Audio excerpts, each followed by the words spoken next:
4 people who are going to watch, like my mom and my brother. Well, hello, everybody, and welcome to WP Roundtable. Yeah, I'm Jason Crawford, coming to you from Managing Columbia, and I think we're finally ready to get this thing started.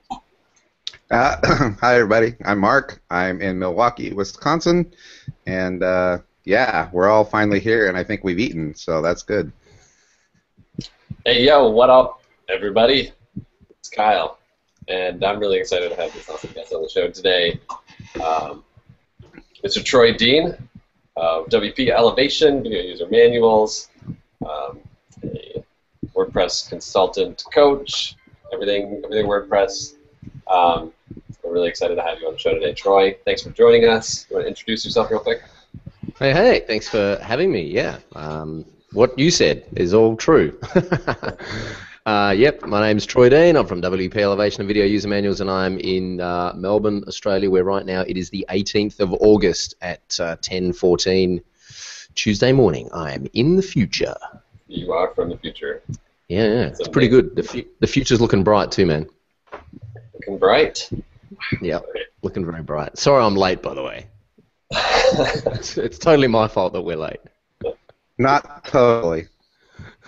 We were gonna blame Mark, but you took it. Yeah. Well, it would have been pretty accurate if you had. People would believe. Anyway, let's move on. We got a great interview, so enough of that. Before we dive in and really learn about Mr. Dean from Down Under, we've got some quick picks of the weeks to share.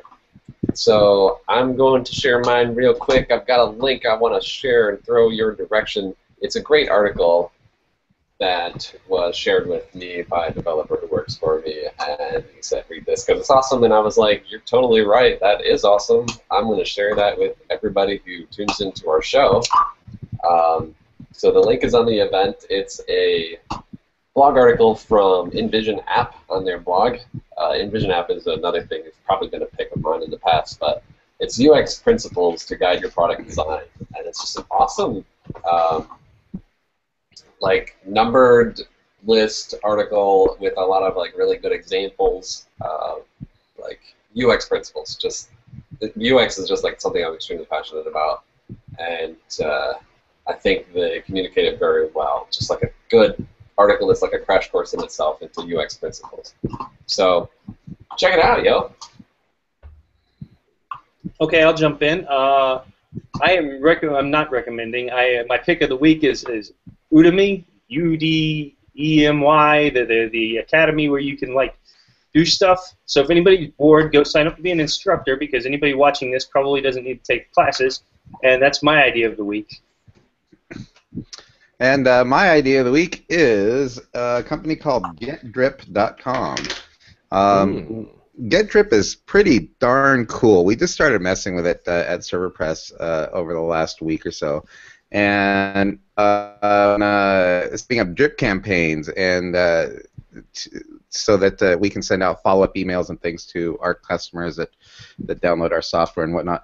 And they not only make a pretty slick product, but I gotta tell you, their service is pretty exceptional too. We've had a couple of issues that we needed to be walked through because we're not a bunch of bright people, and they were like on it with us. They were on the phone with us today, and they have a really good philosophy when it comes to their customer service. So I can't recommend them highly enough, and we've already seen results from them. So if you're looking to get some drip campaigns going, I highly recommend them.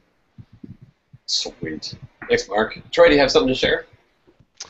Was I supposed to have something organized?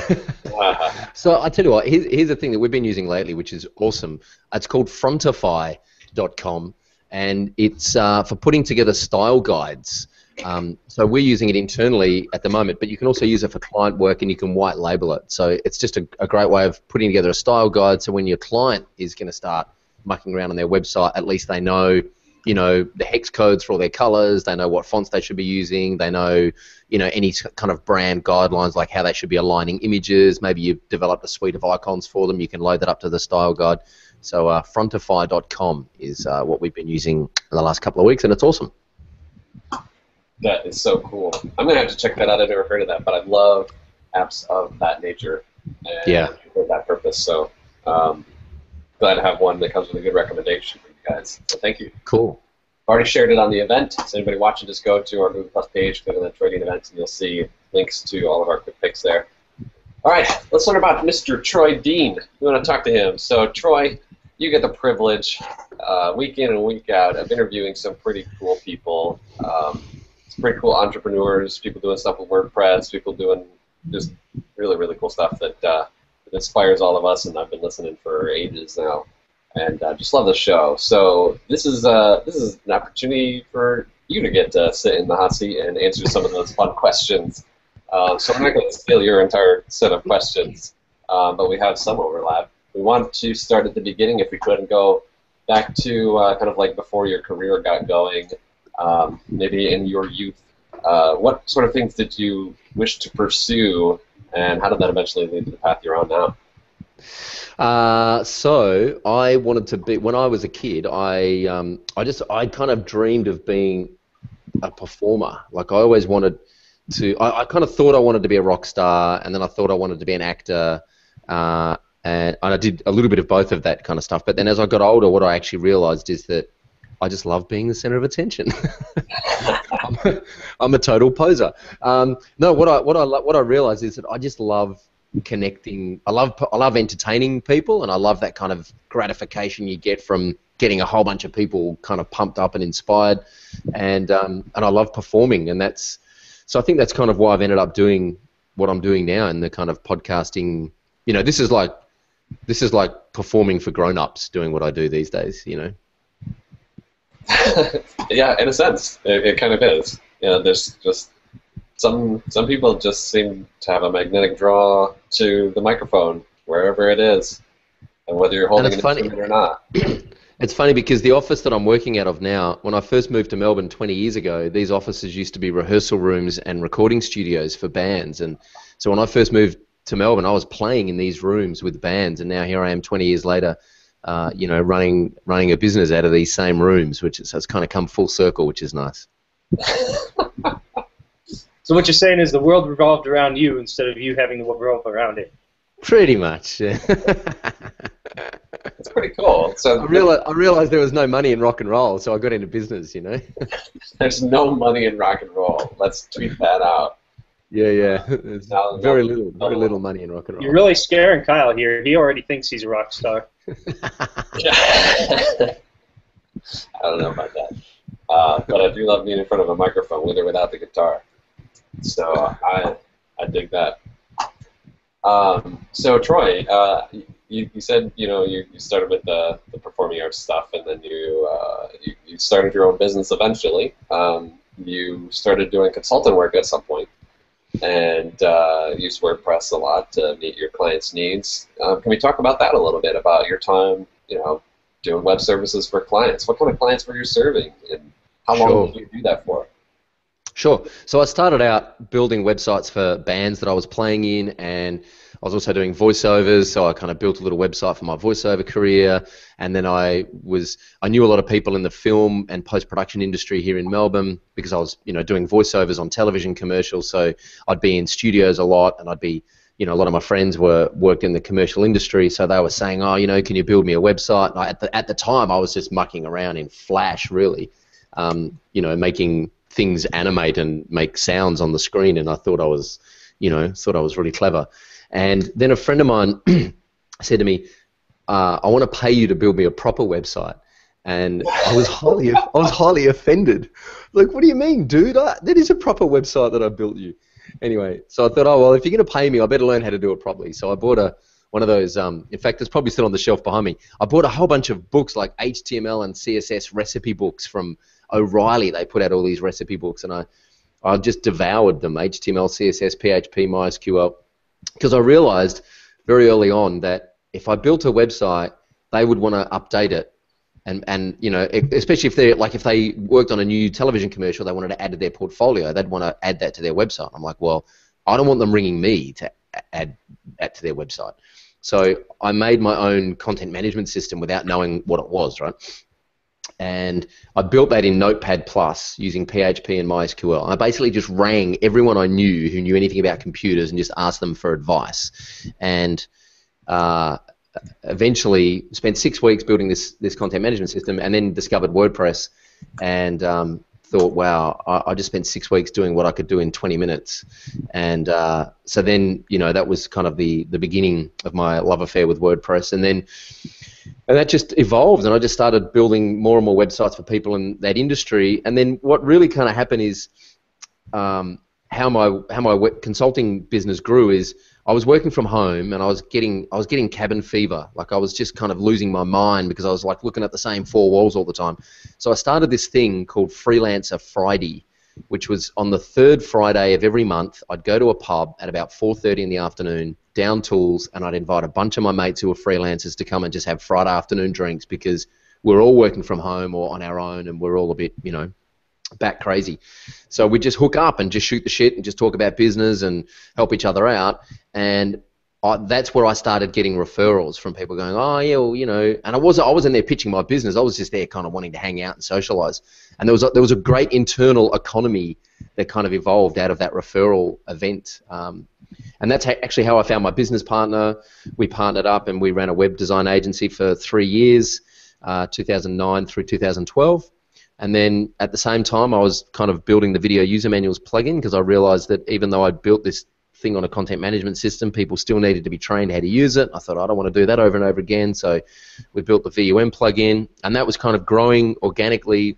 And eventually I decided to wind back client services and just focus on making products for other WordPress consultants, because I saw there was a big opportunity there, and I was getting asked a lot of questions on email if we could help them out. So that was kind of the transition from client services into a product business. Okay, well, I got to ask. So that first website, the proper one you did you actually switch that over to WordPress, or did you go ahead and give it to them as your own code? No, it is now. Originally it was my own code, but then I very quickly switched it over to WordPress. Probably like within 6 months, I switched it over to WordPress. All right, so another just slightly off-topic question. In those early days, was that your biggest horrible moment looking back, or do you have a better story about how horrible things got back then? How horrible things got. Did you do anything crazy? Come on, like the flaming circles. I think somebody told us one time. Come on, what's the crazy ones from early on that you looking back, you've never done? I built this website in Flash. For the first business that I tried to start was a business called Hullabaloo Creative Services. So Hullabaloo, if you don't know, means like a loud ruckus, like a loud noise, And I was always getting in trouble in school. I was always getting kicked out of class for being too disruptive, right? So I thought Hullabaloo was perfect. And I named it Creative Services because I really didn't know what I was going to do. And I thought Creative Services was just a nice generic way that I could kind of do anything, right? And so I built this website for our business, Hullabaloo Creative Services. And it was like, you walked in the front door. There was all that in Flash, right? You walked in the front door, and there were all the, and because I had these dreams of having a big building with lots of offices. So you walked in this front door, and you walked down a hallway, and there were different offices off the hallway, and each office was a different department of the business. So we had like the web division, the audio division, the graphic division. It was just me. I was the whole business, right?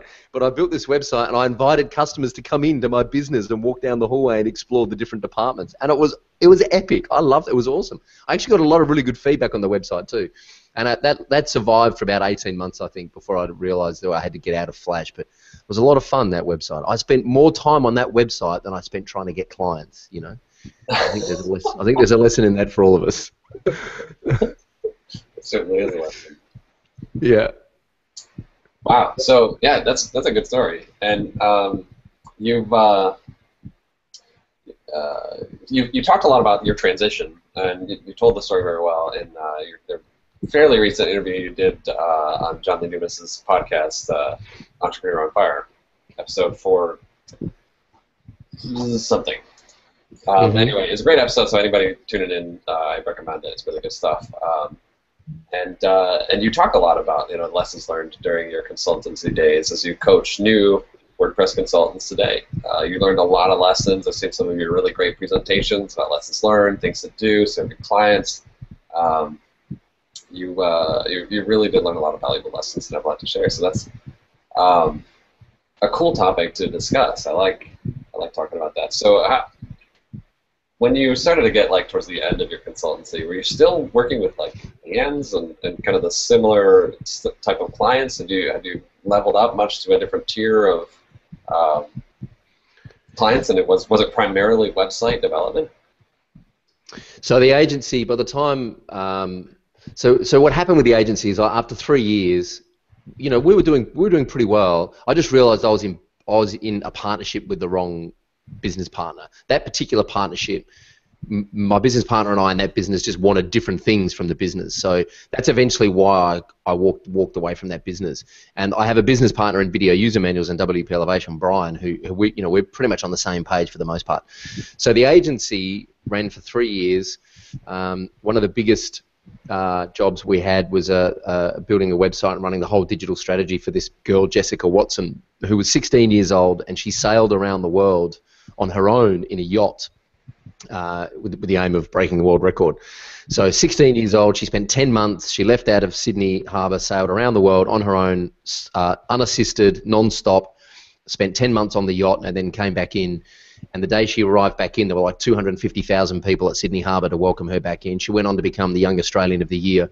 And we managed her whole campaign while it was an e-commerce store, blog, a whole bunch of social stuff going on. It was, satellite trackers on the yacht to keep track of her on a global map. It was full on. That was in 2010, I think. And then from there, we picked up, some clients like Formula One Grand Prix, the Ashes cricket. And then, we grew, and it became a pretty stressful kind of business because I was still learning, like all of us when we start out. We were just kind of making it up as we go along. But I was determined, when I walked out of that business, I was determined not to make the same mistakes twice. So I slowed, and because we'd built enough revenue through the product business, I could afford to kind of take my foot off the pedal and just really pick and choose the kind of projects I wanted to work on. So then I got really systematic and kind of diligent about, okay, if I'm going to go down this route of doing consulting again, I want to do it on my terms. I don't want to just be reacting to what clients are demanding. I want to I want to have more control over the process. And that's when I started just switching everything I was doing in my business and just basically doing the opposite of what I did before.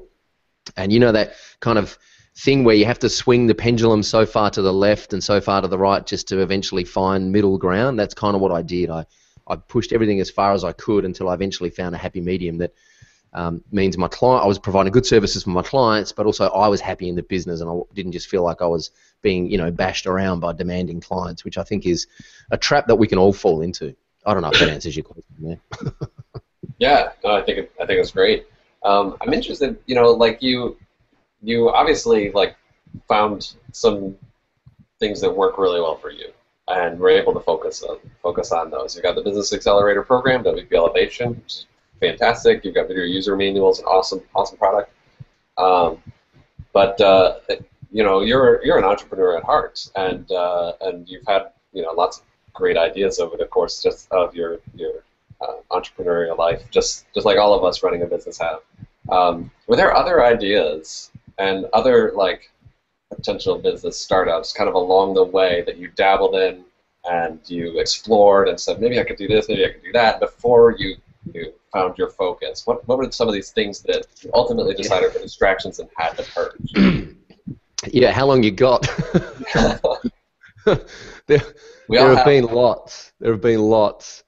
So, when we were in the agency, we were trying to build some Twitter clients. We were trying to build, some software apps to integrate with Twitter. We were building this thing.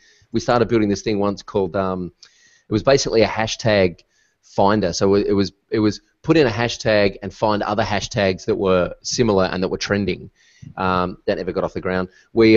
I built a prototype once in WordPress for a website called My Property Prices. At the time, I was driving around every weekend going to auctions looking to buy a house, and I was like, it was such a pain in the ass to go through the newspaper or the magazine and try and work out your itinerary for a weekend, like which auctions do I want to go to first, and so I built this thing in WordPress that allowed you to put all your properties in that you were interested in, and then it would spit out an itinerary for the weekend, like an auction planner, based on how you rated the properties, and you'd wake up Saturday morning, hit the print button, and there would be your itinerary. Old school. This is kind of before, tablet apps were really taking off. That thing kind of now exists. It's kind of been adopted by some of the big real estate companies here in Australia, but I was building that at one point. I built a business accelerator for small business owners once called Online Marketing Masters. Here's a funny story. I still have the folders. I still have the folders to prove it. So this was kind of a precursor to WP Elevation. This is a thing called Online Marketing Masters, and look, it's got members only written on the folder. So when you joined my program, I'd stuff all these templates into here, like how to write a blog post and how to do email marketing and how to write an autoresponder, and I'd print all these things out and stick them in this folder and send them off to you in the post. This ultimately failed because I couldn't work out how to make any money out of it. It was a lot of fun, and I had a lot of fans. A lot of people loved what I was doing, but I couldn't work out how to make it profitable. It's interesting. I was just reminded me of that scene from Back to the Future where the two kids are sitting there saying, "You mean you got to use your hands? You couldn't email it to them?" Yeah. So it was like I wanted to surprise them with something physical in the post, So, there have been so many ideas that I've had over the years, and it was one of my mentors, Ed Dale, actually, who kind of told me the hard truth, which was, which is like you have to. There are many analogies, but it's like being. He said if you are operational, if you are involved in the operations of more than one business, you halve your chances of success in both those businesses. So if you're focused on one business and then you go and start focusing on another business, instantly the chance of either of those businesses succeeding is like less than 50%, because your focus is not 100% on just baking one really good apple pie, and so you end up with a whole bunch of half-baked pies in the oven that just turn to burnt mush, right? So that's kind of, and that was a big kick up the pants that I needed. That was in late 2012, he told me that. And ever since then, I've just been single-mindedly focused on serving the audience that I have, which is WordPress consultants. So that I realized that I didn't have a small business audience. I had a WordPress audience. It was WordPress freelancers that were my audience. So that's been my focus for the last 3 years now. So it wasn't a very hard decision when you decided you have to choose. I've got to focus. It wasn't a very hard decision for you to choose. All right, it's obvious this is the one. This is the area that I'm focusing on. Or was it? I mean, yeah, it was hard because, I mean, even up until early 2013, I was still flying around the country speaking at conferences to small business owners and thinking that, but what I realized is that I had this audience right under my nose who were asking me lots of questions about their business and how they could improve things. And here I was off flying around the country trying to be the go-to guy for accountants and lawyers, right? And then I just thought, hang on a second, what the hell am I doing? The volume of emails that were coming in from our video user manuals customers just got to the point where I'm like, we should just put together a business coaching program for these guys because they obviously need some help. They're asking me for it all the time, and I'm spending most of my time answering these questions just trying to be helpful. Why don't we just package this up into something that, and turn it into a product? And that's kind of how it happened. So, yeah. So I think it's important at this point let's talk about video user manuals. And before we do, we've got some questions about it. Can you describe exactly what it is? What is this WordPress plugin that we've been referring to this whole time?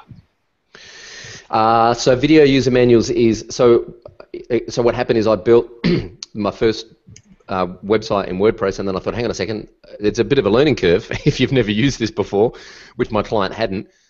So I sat in my room for 2 weeks and I wrote a 100-page document in Word with about 85 screenshots as to how to do everything as an editor in WordPress. So I didn't want to teach them about themes or plugins, but I logged in as an editor and I went, right, what can they do as soon as they log in? And I just documented everything and I turned it into a PDF and I sent it up to a buddy of mine in Sydney. I said, hey, I think there's something in this. You should, give this to your clients. It'll just stop them asking questions. And my clients loved it. And then Brian rang me and said, dude, we should turn this into a plugin and we should make it into videos. And I went, oh, okay, well, do you know how to do that? And he said, oh, I reckon I can make a plugin. I said, all right, you go make the plugin, I'll make the videos. And 2 weeks later, we put it up for sale and we started selling it. And that was in 2008. So essentially what it does, now we've got 85 video tutorials that it puts in the back end of your client's WordPress dashboard. And when they log in, it recognizes which version of WordPress they're using. And if they've got, WooCommerce, Yoast by SEO, or Gravity Forms plugged in, then it shows those videos, and it's a white-labeled video tutorial solution to teach your clients how to use WordPress, so you can just get on with the next project. Cool. So Troy, let's get into a little bit about WP Elevation. So you finally decided this is what you want to do. How much has that changed from your original vision, and where do you see it going now that you've been doing it for a couple of years? Yeah, it's a good question. It's changing rapidly, actually, as we speak. So the big thing with membership, the big thing with information, right? I mean, essentially, it's a membership website and it's an information product. It's a business accelerator. There's a whole bunch of templates and systems that help you run your WordPress consulting business. And the big challenge with any of that kind of stuff is engagement and structure. So the big problem that we've got, that we're fixing at the moment, is that you log in and it's like a vending machine and there's so much information, it's like, whoa, where do I start? And so what we're doing now is we've completely remade it from the ground up, and we're packaging it up and releasing it as a course, which will be drip-fed, one module per week for 6 weeks. And the reason we're doing that is because the kind of poster boys and poster girls we've got in the program who have had the most success are those that have been through the entire program, not just dip their toe in, tried one thing, it didn't work, and then bounce. So our aim is to get people as far through the entire course as we can, and giving it to them all up front is too overwhelming, so we wanted to put some structure in place. And also, over the last 2 years, we knew that there were some holes in what we were teaching. We knew that there were some gaping holes that we just hadn't got around to covering. So we grabbed one of our members who's a local here in Melbourne, and we brought him into the office here for a few weeks, and we said, righto, dude, you tell me what doesn't work in this course and in this program, and what does. And he said, well, this works, but it works better if you try it and do it this way. And if there's a hole here, so I've written some templates that fill that hole. And so we just collaborated with Simon for about a month, and he really helped us fatten the whole course up and add a whole bunch of new content.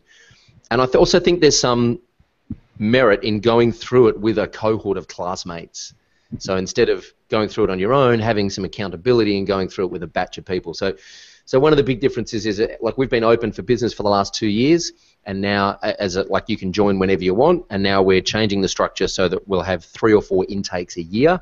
We'll open the doors for a week for enrollments, and then we'll close down, we'll get that class through the course, and then we'll reopen again. So we'll probably have 3 or 4 intakes throughout the year, and that's, hopefully that's going to be more beneficial to the members, and they'll get more out of it. And what are the mediums that you use to get your information to your clients? So we use video training. So we use LearnDash to deliver the actual course, and it's essentially a 6-module course. Each module is a series of lessons. Each lesson is a video with some downloads. So for example, one of the big opportunities I see is when you have the first meeting with a client, whether it's on the phone, Skype, or in person. I've been in so many meetings over the years where I've walked out of there and thought, there are so many opportunities that just went missing because we didn't ask the right questions. So over the years, I developed like an agenda so that when I walk into a client meeting, I'm not letting the client own that meeting. I'm owning it. I'm asking the questions. I'm driving the process. So we teach so that lesson looks like, well, here's a video.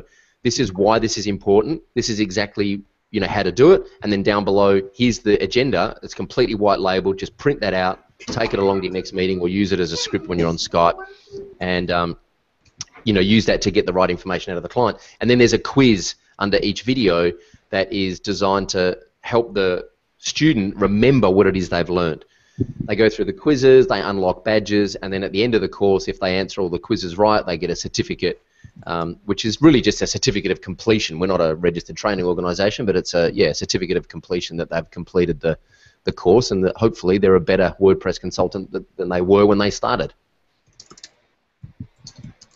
So maybe you could do us a favor and, in your own words, from your experience, describe like the persona of the typical or ideal customer or student for this program as you're reinventing it.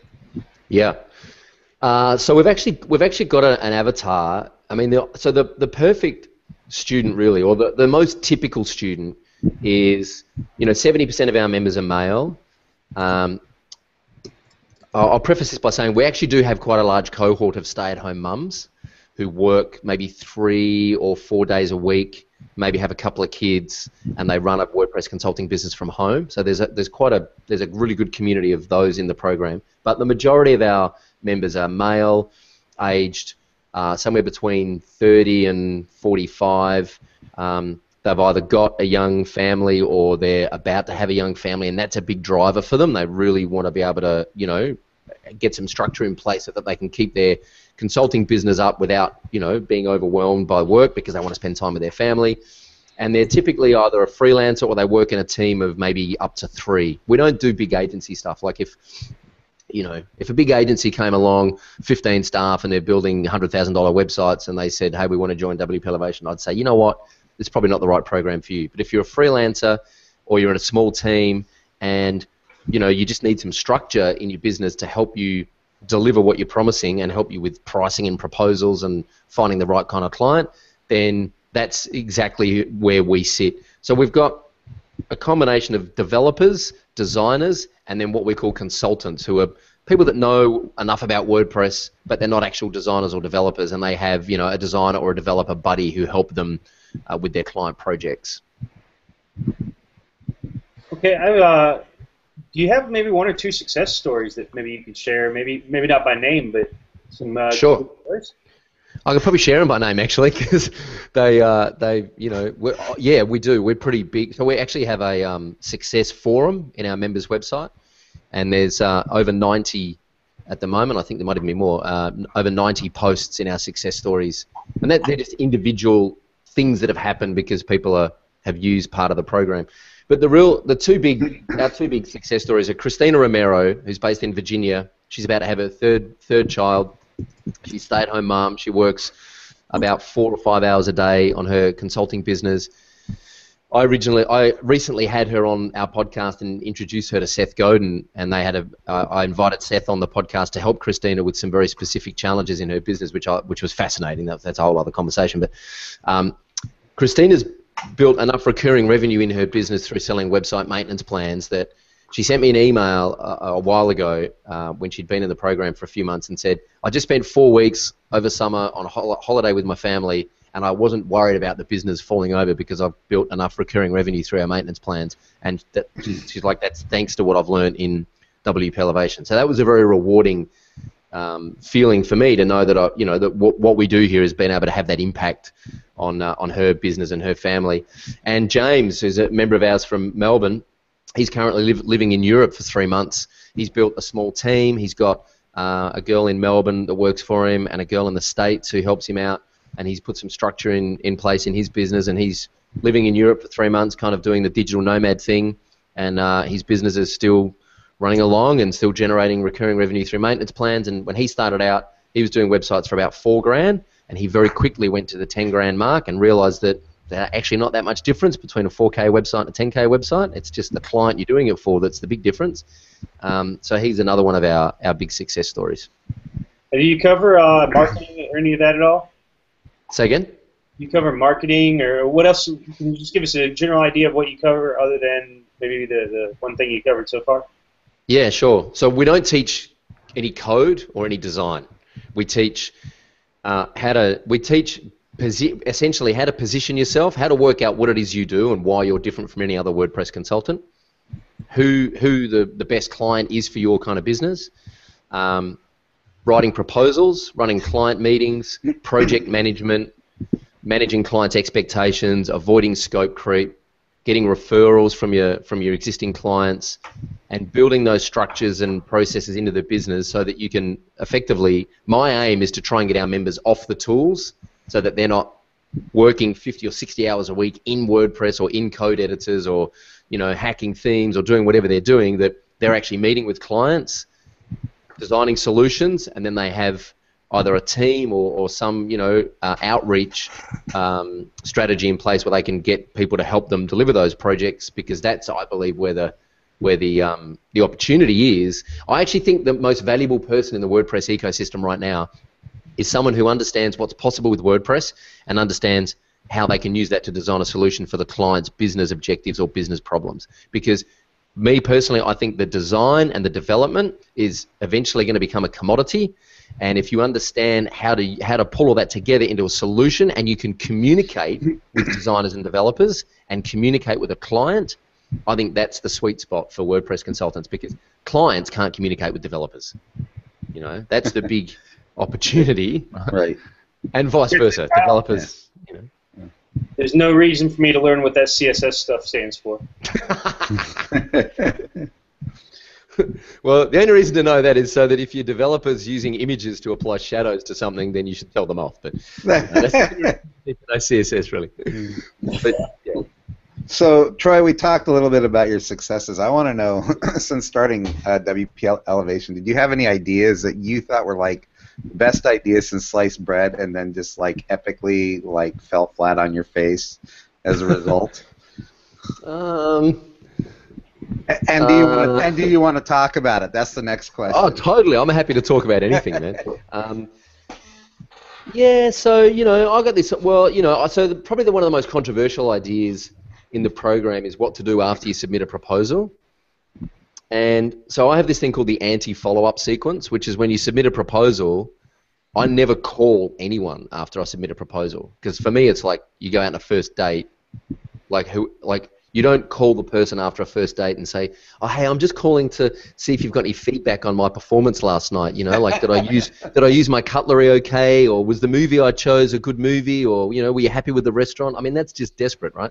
So what I do is I drop clients into a education, like a drip campaign, if you like, an education campaign where I just continue to educate them about, you know, the web and position myself as an expert, and that's worked really well for me.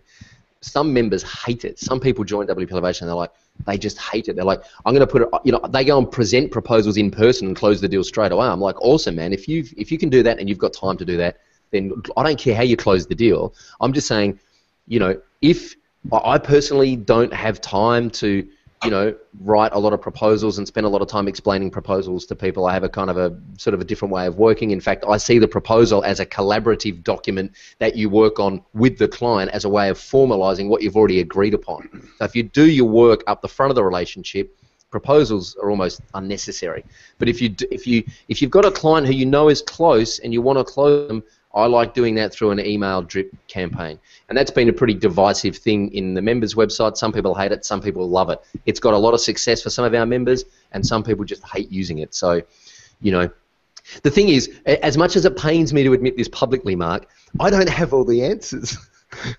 You know, I wish I did. I've learned more from our members in the last 2 years than I think they've learned from me. So, but I also think that, you know, you also, I think, have learned a lot from the mistakes, and so, in fact, sometimes we learn more from the mistakes, and other people will learn more from that than they will from the facts. So, or from the successes, or at least act on the mistakes a little bit more, I suppose. So that's okay too. Yeah. That's why I always like asking. I always like asking about the failures, because I actually learn a lot more from that than I do from things that go well. Oh, totally. I mean, in terms of what some of the things we've tried to roll out in the program, we've had some epic failures. You know, just in terms of some of the features or some of the functionality or some of the things that we've tried to roll out to our members that we thought would fly, and they just haven't. So, we're learning all the time. I mean, that's what gets me out of bed every day. Is like, what are we going to learn about our customers and about the business and about ourselves today? Right. So let's talk about the podcast a little bit, Troy, if you don't mind. Sure, man. Yeah. Podcast is what a lot of people know you from. So you've been, what have you done, 80, 90 episodes, something like that? Yeah, I think episode 96 goes out this week, maybe. Awesome. Really impressive. You've had such a lineup of incredible guests, so, you know, over the course of doing that, and it's very clear that you invest a lot into putting together a quality podcast. Yeah, we do. Kind of like us, you know, we work so hard to put together. I'm being silly. No, we should take a page from your book, but So, like, how does that play into your whole the podcast? Is kind of seems like you're a natural fit for or something like that. How does it play into the business? Well, it's really interesting. I mean, so my mentor Ed Dale said to me, you know, he's the market leadership guy. He's all about market leadership. And so when he was mentoring me, he said there's a very simple process for dominating any market. He said it's difficult to execute, but it's a very simple process. I said, all right, what is it? He said, well, it's very boring too. He said, start a spreadsheet and find the top 20 influencers in your market, and your job is to become a top 20 influencer, because once you become a top 20 influencer and you've got a good product, then success will just follow, right? It's almost impossible to screw that up. If you've got a good product and you're seen as a top 20 influencer, people will buy the good product, right? I said, okay, that makes perfect sense to me. And he said, I said, okay, so how do you know when you're a top 20 influencer? He said, well, the top 20 influencers will be consistently sharing your content with their audience and referencing you as one of their peers. I said, okay. So the easiest way I knew how to become a top 20 influencer and to get them to share my content was to interview them on a podcast, because I knew if I interviewed them on a podcast, they would automatically share that content with their audience because they're the guest, right? So I flew to Pressnomics, the first Pressnomics in Arizona in 2012, was it? Yeah, it was, end of 2012. And I was so intimidated. I was, you know, I met 80 from Woo Themes, and I was like a little girl at a Beatles concert, you know. And I was intimidated by everyone. I met Corey Miller from iThemes, and he was just lovely. Him and his wife Lindsay, who was extremely pregnant at the time, they were so lovely. I met Josh from Pagely. I met all these amazing people who I'd known online and who, you know, frightened the bejesus out of me because I was like just this little kid from Melbourne who was no one. And then so I came back from that trip going, right, you know, the next time I'm here at Pressnomics, I want people, like I want to be comfortable in this company, and I want people to see me as an influencer. So I just one by one I reached out to all of those people and invited them on my podcast, and that was, you know, and so the podcast was first, it started off as a positioning exercise, right? To position me as the face of WP Elevation, to position me as an influencer.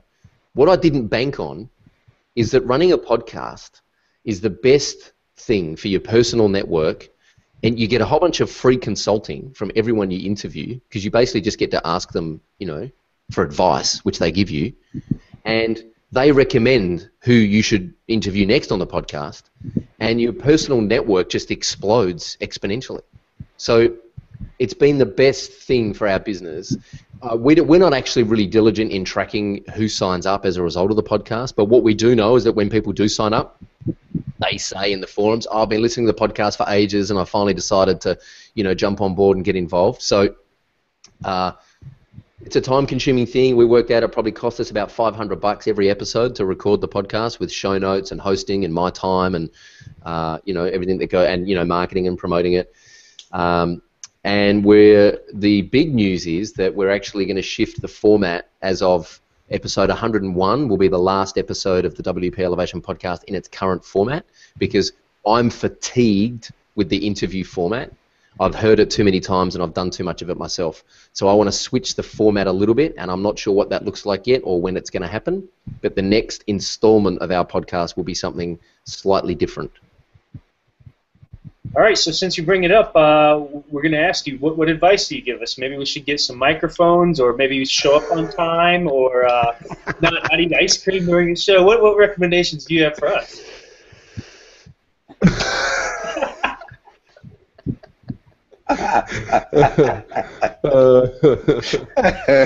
Because as you can tell, that we were very, very serious about making sure everything is to the T here. You know, man. Look. The thing is, right? The thing about podcasting is the barrier to entry is so low that the podcast sphere is just so full of noise, right? That it's. I mean, so okay. Let me turn that question back on you, Jason. Why do you guys do this podcast? What's the objective? What's the motivation for doing this podcast? I just want to talk to really cool people. That's it. Yeah. Me too. Awesome. Yeah. Well, then I'll there you tell go. you, Well, then don't change anything, man. Just keep doing what you're doing. You know? Because there's no WordCamp here in Columbia. It was my only way to get connected to the community, so that's how this podcast got started. Right. Well, then that's what you do. I mean, don't change anything. I mean, the thing is, like, whatever I do next, I'm going to measure less than. I mean, we're actually not very good at measuring it now, but I'm telling you, whatever I do next, I will measure less because I'm so I'm so exhausted by worrying about engagement. Mm-hmm. Like, I get emails all the time from people I've never met thanking me for the podcast. And as far as I'm concerned, that is worth more than any blip on any analytics chart or any, comment or any tweet. So whatever I do next will be like, I just won't care about engagement at all. I won't care about, anyone listening to it. I'll just do it for the, I mean, this has been a labour of love. I've managed to interview Guy Kawasaki and Joe Polizzi and, Seth Godin and, Brian Clark from Copyblogger, and I've been privileged to been able to interview the most amazing people who have inspired me over the years, and meet some of these people in real life. Lisa Sabin Wilson, when I was at WordCamp Chicago, she drove to Chicago to actually meet our WP Elevation members for a 45-minute sit-down chat when she was sick. You know what I mean? Like, you can't put a price on, like, you can't show that on a Google Analytics chart, and nor should you try. Right? Well, Troy, I'll tell you, I'm the biggest data guy in the world, and I absolutely hate it when people come up to me and say, "What was your return on investment for sponsoring that WordCamp, or this or that or the other thing?" Because you're right, those are hard metrics to even put your finger on, and like you said, it's not really the reason we do it. So. That's right. You know that you're going to get a return on it somehow, but it's not as easily trackable as as traditional, I suppose traditional business people would like to think. So, and we're in this. All of us are in this for the long game, anyway. Right. That's right. This is my career. This is my lifestyle. This is where I'm going. WordPress is going to be, or this business is the future, and so. If this doesn't result in anything for me for years, I won't look back on it with regret. Yeah. So, awesome. Love what you're saying, Troy. Yeah. So, what do you think about the WordPress podcasting space and the future of it? Well, so here's the thing, right? I'll let the cat out of the bag, all right? Here we go. Here's a coup on the WP Roundtable podcast. Kyle looks like he's in pain. So if I'm going to do, this is what I want to do for my next podcast, right? My next podcast, I want to work with. It's all about storytelling for me. So I want to work with one WordPress consultant over like a 12-week season of a podcast, and bring in a whole bunch of subject matter experts to help that WordPress consultant build enough recurring revenue into their business that they can fire the bottom 30% of clients that they don't want, and really pick and choose their perfect clients. And following that journey over a 12-week period, and having that person be the hero of the podcast. That's the kind of thing that I'm interested in. I tell you, if I never listen to another interview podcast, it'll be too soon. Because, and this for me doesn't feel like an interview. It feels more like a kind of a group conversation, right? But if I hear, I'm burnt out listening to interview podcasts. I actually just don't think they're very valuable. And here's the reason why. Because anyone who's interviewed on a podcast, it's not them. It's like a proxy of them. Who was it that said, when you go on a date with someone, you don't actually go on a date with them. You go on a date with the best version of them. You go on like a date with their proxy, right? Yeah. That's what interview podcasts are like. How many interview podcasts I've listened to where I'm like, that is bullshit, mate. You are full of it. Like, show me the data that proves that you did that in 3 months. I don't believe you. I want to, like, how can you prove that that didn't happen? You just have to believe that this guy's done this amazing thing in 3 months' time and changed the world. We don't know if it's, I mean, everyone's putting on their best face on a podcast, right? And so that's why, you know, I'm like, if we're going to talk to people, then let's roll our sleeves up and do some work. Let's actually walk the walk, you know? I like that. I think that's a great idea. Mm. And I think you're in the right space to be able to do that. So. Well, I'm probably going to have to do it now that I just let the cat out of the bag, you know? Well, that's okay. Only the 4 of us are actually listening to this podcast. So. I'll make sure that our social media person tweets out to everybody. Troy Dean, you know, drops a bomb at about awesome. his yeah. Awesome. And make sure she tweets it out in the morning too, because after I get done with this podcast, I immediately have a drink, and then I forget everything. I even forget people. Yeah.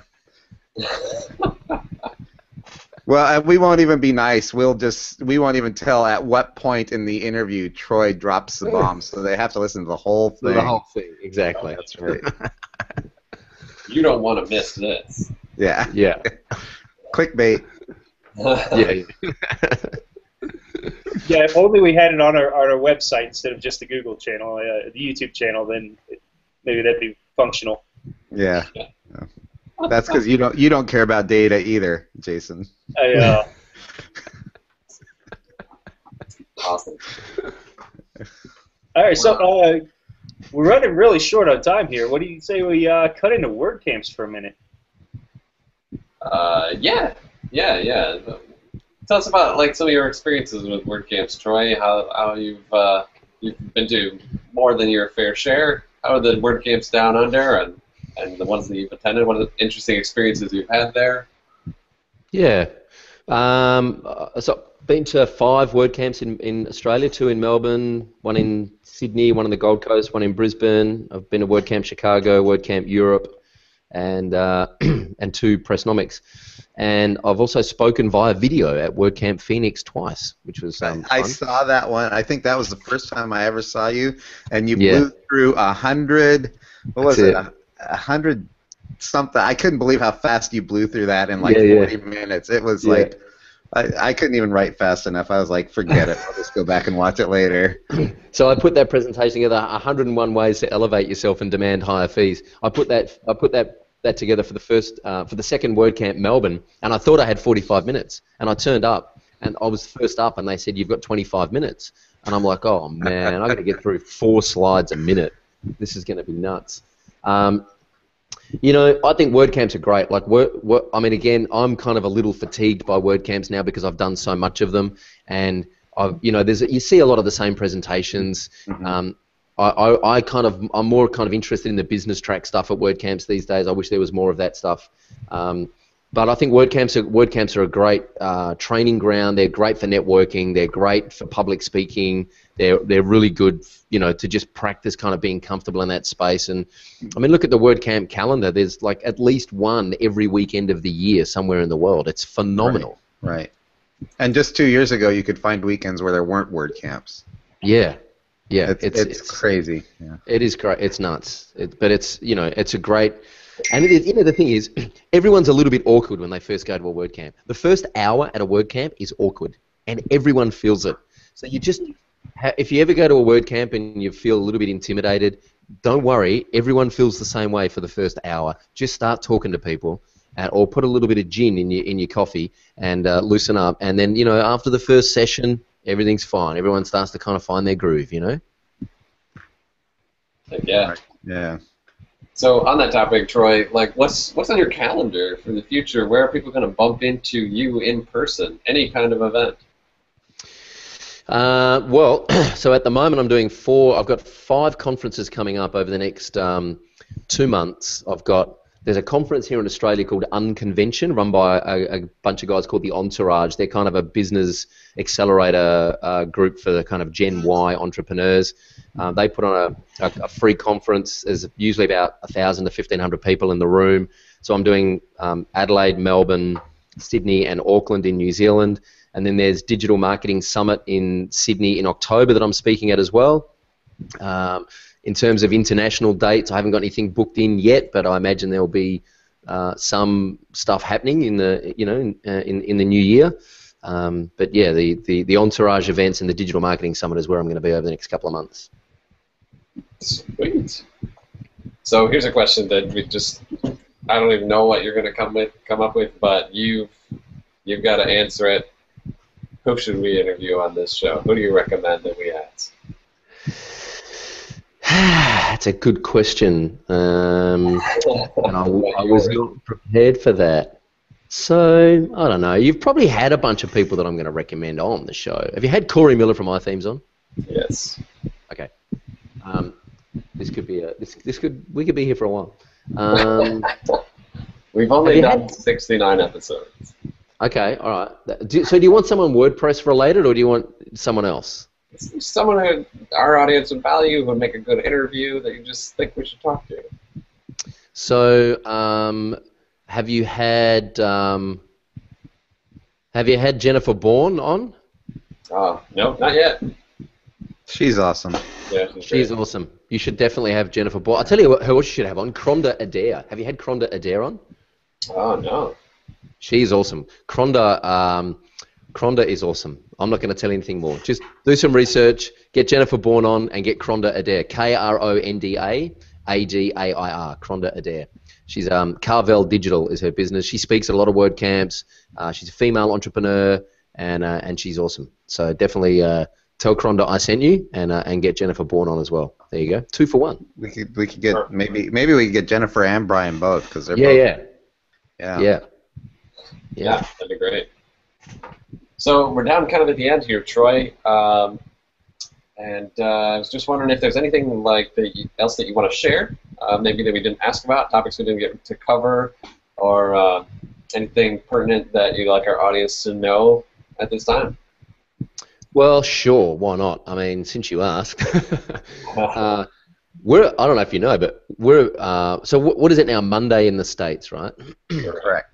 So tomorrow, Tuesday, which will be the 18th for you guys, at 1 p.m., we're actually starting this insane competition where we're giving away a MacBook Air 13-inch and also the Studio Press Pro Plus All-Theme Developer Pack. So 2 separate prizes. And it's all about helping WordPress consultants. We're also giving away our proposal template for writing $10,000 proposals, and the competition is all about helping you write a proposal. So I've put together a special link for your audience. It's wpelevation.com/WPRT, short for WordPress Roundtable, wpelevation.com/WPRT. And tomorrow, Tuesday, 18th at 1 p.m., that competition goes live. So hopefully we'll give one of your listeners a prize. How long does that last for? It's a week long. That competition runs for a week. Okay. Yeah. So there's a proposal template. I deconstruct an actual real example of a $10,000 proposal and say, why it worked and why it got accepted. I give away my template and I walk through how to fill in the template. There's a video training that goes with it and a competition. So whoever submits the best proposal wins a prize. Nice. It's fantastic. We'll have to share that. We'll get our social media department to make a move on that. Right. That's Mark's responsibility, I think. Is that my responsibility? All right, I'll do it. Yeah, get her done. Yeah, I'll get it done. Let me make sure I give you that. Right link there. There you go. That's the right link. I'll just put that in the chat window for you there, Mark. All right. I'm gonna pop it up because as soon as we're done with the Hangout, it'll go away. So, cool. I'll get our social media person to get that out then. Sweet. That's awesome. She's always looking for more stuff to tweet, so. We really need to give her access to this Twitter account. Because I am not looking for stuff to tweet. But then I might have to start paying her extra for tweeting. I'm Okay, I'll just plus kidding. one and share it. How about that? I'm just kidding. I'm just kidding. She's awesome. So. All right. Well, thanks, Troy, for joining us today. It was a really great one. And Mark, I'm sorry you had all those issues. I mean, oh yeah. What issues did I have? Well, okay, we won't get into that. Troy, thanks for joining us today. Thanks for having me, guys. I had issues, as in past tense. Bye. Thanks for having me. It's been a pleasure. Keep up the good work. Thanks, Troy. Thanks.